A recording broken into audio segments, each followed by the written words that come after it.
coming off their biofields was very calming. But it started off with a being that was insectoid. And when he would come and interact with me in my daily life, he was doing something with the optic nerves, I'm sure of that, to make him appear even more human. But when I saw him on board craft, he was definitely insectoid and ancient, smaller. Okay, that'd be the first being that stepped forward to me. There was another one stepped forward that was Mana, but it looks like Earth's brain coral is the way this being's head looked. Okay, and taller, but very peaceful and also very scientific to a degree. I've also seen small blue beings that claim to be from Andromeda, maybe about 2.5 feet tall, I would say. Those are some. And then there's the other portion that I had a hard time dealing with because there's no frame of reference for this. It's the beings that are on board these crafts that are non-corporeal, non-physical. They have different containers for the consciousness, like plasma or light configurations inside of the crafts themselves that I've seen look like a type of a fungus, a type of a hard mushroom, slightly different. So that told me that these craft are actually organic. If we're going to become a type 1 civilization, we need to start just not incorporating the spiritual, but also the organic components into our space travel definitely. I believe what is happening on the planet right now is a shift in consciousness. And meaning not, I've heard it called other things such as ascension, we're going to go to another dimension. I've heard all these things, but I think in reality, it's a shift of consciousness. Because at least in my opinion, 85 to 90% of our population has had extreme contact, but they can't remember it. They're unaware of it. Due to the fact our perception is so molded, internet has helped with starting communication amongst what I call melanin-dominated contact. I'm sorry. It was the indoctrination of religion that kind of stopped that to a degree.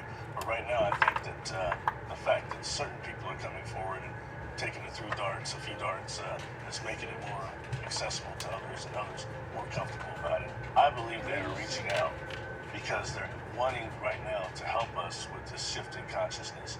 And what has been shown to me is humanity does have a type of free will, but we're not going to be allowed to destroy the earth anymore.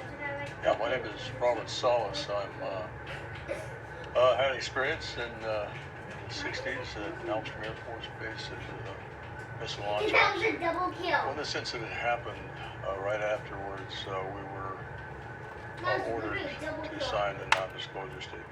Two people killed me at once. That had very strict penalties if we broke that. The incident was classified. However, since it had been a long period of time, they were going to declassify what I'll call the Echo flight shutdown. Shutdown of 10 missiles. The Echo flight incident happened March 16th, 1967. Ours happened 8 days later, March 24th, 67. That was a giant In snake. addition to that, there have been many other incidents involving UFOs at nuclear missile sites. It happened again at Oh my god, I did quite well. Minot in 1968. But I It happened no, I at just He just started, Aiden. I just had one more. other bases of similar. He's gonna try to log into your It account, took time Noah. to get to this Let him try to log in. where I realized that we were certainly not alone in the universe. And I had plenty of time, of course, because I couldn't talk about it.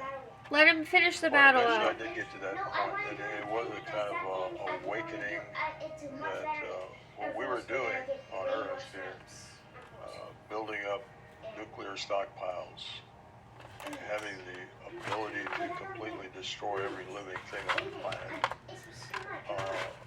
was not acceptable, not only to us, but to others Let him finish out the game. in the cosmos. Aiden. The bombings of Hiroshima Let him and finish out Nagasaki this still battle, haunt dude. me. I think about that a lot.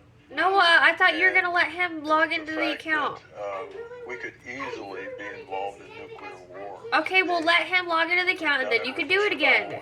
Or you can just get off of it altogether, Noah. Those are your choices at this The whole moment. human race. We Don't can't cry just about it or adopt you're not gonna get back on the game. the morals or ethics of one particular country or group of people. We're talking about humanity as a whole and how we fit into the cosmos. You know, we are, it should be obvious to everyone by now that we are not alone. And it's been ridiculous to think that we are. And the entities have spoken. They have said, you should not have nuclear weapons. My name's Peter Maxwell Slattery, and I'm from Australia, and I'm a lifelong experiencer with probably the largest catalogue of UFOs, paranormal activity captured on camera and video in the world.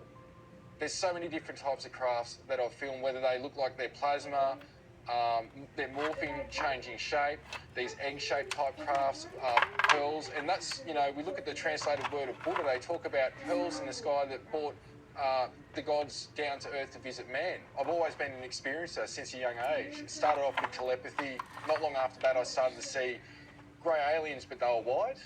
I didn't know if they were alien, you know, angels, demons. I just didn't know what it was. My journey with coming out about my experiences was the hardest thing I have and ever will do, in my opinion. I've been shot at.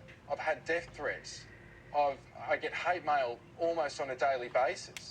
And I didn't ask to go on the news or to talk about this. I had the news come to me and ask me if they could use my footage, and I just wanted to know what the hell was going on. I went and got brain scans, I went and talked to people. I thought I was literally going insane. A lot of us do think about suicide.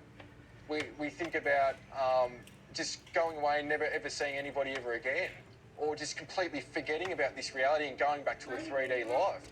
To tell my mother and father, my brother, my step-brothers and sisters, friends, I was sort of stupid to some extent, thinking people are just going to believe this because I experienced it. Because when it's happening, it's like, you know, the world needs to know this. This is the most important subject. It goes through everything to do with energy, agriculture, society, everything we can think of, space travel, our consciousness and how we treat each other. This, hands down, is the most important issue.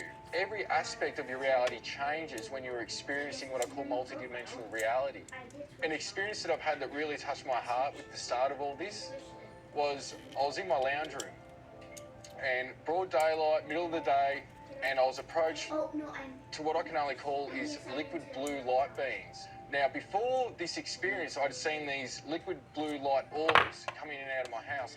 I didn't know what it was, but one day they appeared as 7-foot tall light beings. They were all male, they were all female, and the information exchange from that experience, it didn't last too long, but there was like, it's almost like somebody stuck a USB stick in your consciousness and all this data, imagery, information of a wide range of scope on different aspects of not just humanity, but who we are, where we come from. All this data just came flooding in. But the information from this being was relating to who I am, that I need to wake up and remember who I really am. It comes down to something that I call Operation Starseed. And why I say starseeds, not just are we from the stars, we are from Source, an overall collective. They showed me the makeup of this reality, or shown other universes, and each universe we could call Source or God, and had its own planes and dimensions that created another super intelligence. These universes were cell of a bigger intelligence. And so from that understanding and that experience, they were showing me that we've come down the planes and dimensions, the strongest souls right now, to help uplift the consciousness evolution here. We're here for conscious evolution to help humanity help themselves. So what we have on Earth is a wide variety of different extraterrestrial races who cherry-picked DNA from all over the galaxy. Let's look at this particular population. Let's look at this particular population. They're all fundamentally human, or humanoid at least, because that's a constant throughout the galaxy. But this particular human race has a spiritual sense. This particular race has telekinesis. This particular race has telepathy, or has some sort of unique resiliency.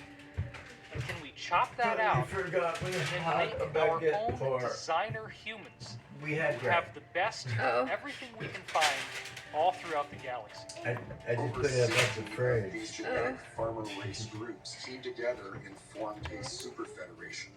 And this super federation was formed to help them manage this great experiment that was made up of 22 different genetic experiments on human beings. My brother Some of the examples of how they would make these genetic changes is that tomorrow, they would use viruses as delivery and then he systems. also wants me to Make changes to certain stay genetic the night markers or gene at